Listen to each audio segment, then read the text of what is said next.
What's up, guys? Welcome to the channel and welcome to another Remnant 2 build guide. This time we're going to be doing a Bulwark build. So, I've actually never even attempted a Bulwark build, so forgive me if there's anything that could be improved upon. And if there is, and undoubtedly will be something that can be improved upon, please leave it in the comments down below how you would further improve this. But anyway, let's get into this. So, what are we starting with here? We're starting with the Alchemist and the Challenger, both at level 10, which, obviously. From there, let's go over the armor. I'm using the Letos Mark 1 set because it's the heaviest in the game, at least as far as I'm aware, which gives you 95 weight, along with 59.1% damage reduction with a 289.3 encumbrance. Fun stuff. From there, we've also got the Crystal Heart. I just kind of chose this one just, I don't know, just because it reduces your incoming damage even further while it's active, which is nice. I've got the, as far as the shards, I've got armor, melee damage, and melee attack speed, which will be obvious because this is a melee bulwark build. Anyway, let's get into the weapons. The ranged weapons don't matter that much. I've got on the Bulldog and the double barrel, mostly just to make sure that I stay within range. The only thing I might recommend is that you use a Ring of Spears, which I believe you can get in a Losum. The reason for that is because you can passively cast it and just kind of, do whatever you're going to do. But I don't really tend to rely on that very much. From there, we're using the Red Doestaff, and pretty much the only reason why I wanted to use this is because, one, it regenerates your health on your heavy attack, your charged attack rather, and I never see anybody using it. Everybody's always using, I don't know, like the Spectral Blade and stuff like that. I think the Wrathbringer was pretty popular there for a little while. I'm sure the Mirage is going to be on a lot of lists for people, but yeah. Anyway, I never see anybody using the Red Doestaff, so I decided to include that in the build. You can obviously substitute this out for whichever melee weapon you want. I would recommend something that hits relatively quickly for the Shielded Strike mutation, or mutator that I've got on there. The Shielded Strike is mostly just to help, shrug off blows, give you a little bit more of a chance to do what you need to do and let the rest of the build do its thing. But anyway, most important parts, let's go into the actual rings and amulet. The amulet I am using is the Whispering Marble amulet. That gives you 3 stacks of Bulwark, increases all damage by 2% per stack, which right now we're running 6 stacks of Bulwark. Thanks to the Thalos Islet ring, which was given in the, or not given, but you can find it in the Forgotten Kingdom DLC, so this does require the Forgotten Kingdom DLC in order to get this build this way. At least if you'd like to get it up to 6 stacks. There might be something in the other DLC in the base game that gets you up to 6, but I don't believe so. But anyway, let's go over the rings. We've got the Dried Clay ring, which gets you 1 stack of Bulwark innately. That gives you an increase to all damage by 50% of the total damage reduction granted by Bulwark stacks, which, not too bad. So, at 6 stacks, you're getting a damage reduction of 27%, so that's going to give you like 13% extra damage. Math's a little rough, but whatever. From there, we're going to be using the Colquette Islet, which gets you an additional innate 1 stack of Bulwark, increases your health regeneration by 0.3 for each stack of Bulwark, which is nice. And then we're going to be using the Thalos Islet, the Thalos Islet, which innately gives you 1 stack of Bulwark, and also grants 2 stamina regen per second for each Bulwark stack, and most importantly, increases your Bulwark limit from 5 to 6. I chose to put on the Haymaker's ring, which increases your melee damage by 0.2% for every 1 point of armor encumbrance. You can probably swap that out with some other things if you so choose. That's kind of your ring slot. You can mess around with and move things around and stuff like that.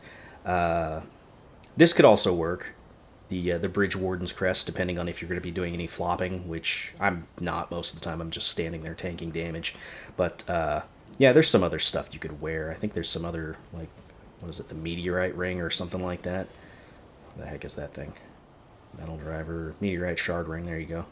So that increases your encumbrance increases your unarmed damage, so if you want to not use this, but yeah, there's other stuff you can swap that out. That's kind of your optional ring slot. Yeah, that's the build as far as the equipment, the armor, the rings, the amulet, and that. As far as traits, you can see it on the right-hand side of the screen, but anyway, I've got Fortify, got Potency for increasing consumable duration, Vigor, Endurance, all that stuff. 0.2, or rather 2 points into Spirit, because that just comes with the classes that I've got going right now. But yeah, dodge weight threshold, it did that. Health regen. This is also a focus on like health regen and lifesteal and stuff like that. So you want to kind of focus on that as far as longevity. This isn't going to be like crazy as far as the damage is concerned, but longevity is not too bad. I actually just took it through the infested abyss on Nightmare and cleared that relatively easily. All of the root nexuses, so it wasn't too bad. But anyway, how's this work? You're going to do your little melee attacks and all that stuff, get your shield to act as a buffer. All the while, you're going to have the stamina along with all that stuff. There's an interesting interaction with the red doe staff. As long as you're attacking an enemy close up, you've got 100% uptime on this charged attack, which is not too bad. In practice, it's not going to be 100% active all the time, but within 2 attacks, you can always get it charged up. Well, at least 2 attacks. Sometimes you can get that attack in there. That's also a pretty good heavy attack as far as all that's concerned. You're not going to be relying too much on the neutral backdash attacks, because the flop animation is pretty crazy big. But anyway, not too bad. That's not even including the actual damage reduction. So let's take a look at those stats, by the way. What are we working with here as far as damage reduction? Me just standing here innately with nothing on, other than my equipment and everything, is giving me 74.2% damage reduction. Now this says reduces damage from all sources up to 80%. I don't think that if this number is higher than 80%, it will count.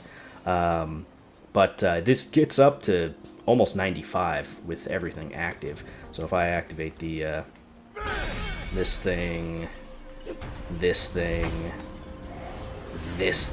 that will give us 10% of 94.7. Yeah, you can call it 95.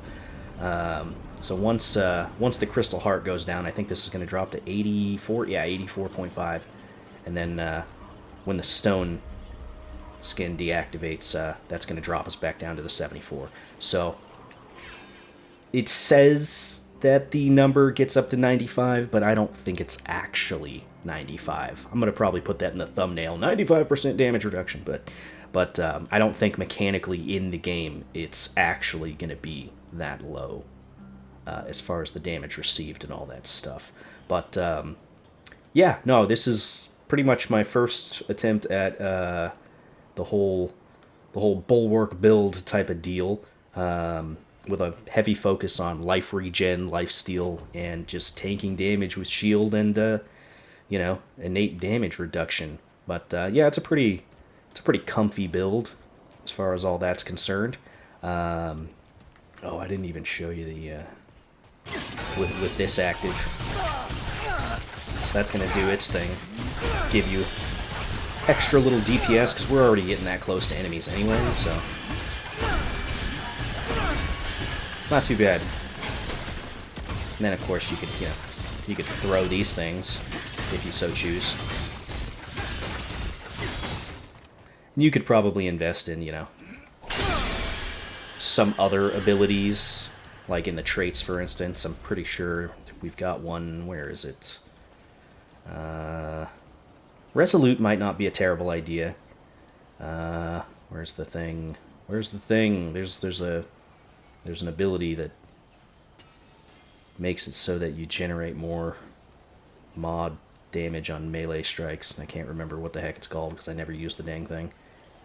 Where is it? Where is it? Whatever. There's something in here that does that. Is it Arcade Strike? Yeah, okay, yeah. I've already got it equipped. There we go. So, Yeah. It still takes a while, obviously. But, there you go. Activated. But, yeah. No, you could swap out a couple things in here. There's an ability you can get, which is... Here you go. Latency. Melee weapons with special abilities, which become readied by dealing damage, require 10% less, and I believe that gets up to 20 or 30%. I think it's 30% less damage to charge, and then it increases their actual damage. I decided to use Shielded Strike because, yeah, I just like to have that little buffer of shield to help the regen and stuff like that do its work, and it's pretty easy to charge up. You can also charge that up off of this attack, I believe. So, yeah, anyway, it's not too bad. I'm going to go ahead and put a little video clip showing me use this build against a boss on Nightmare. I haven't tried this out on Apocalypse, but I wouldn't imagine it would be too much different from Nightmare. But anyway, hey, I will see you guys later. If you like to see more build videos, feel free to leave some suggestions down below. I think I'm going to do some element builds, focusing around singular elements, maybe some weapon-specific build videos, as in utilizing just a bow or just a shotgun, stuff like that. But yeah, I'll see you guys in the next video. Hopefully you guys like the clip, and I will see you all in the next one. Bye-bye.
Oh, yeah.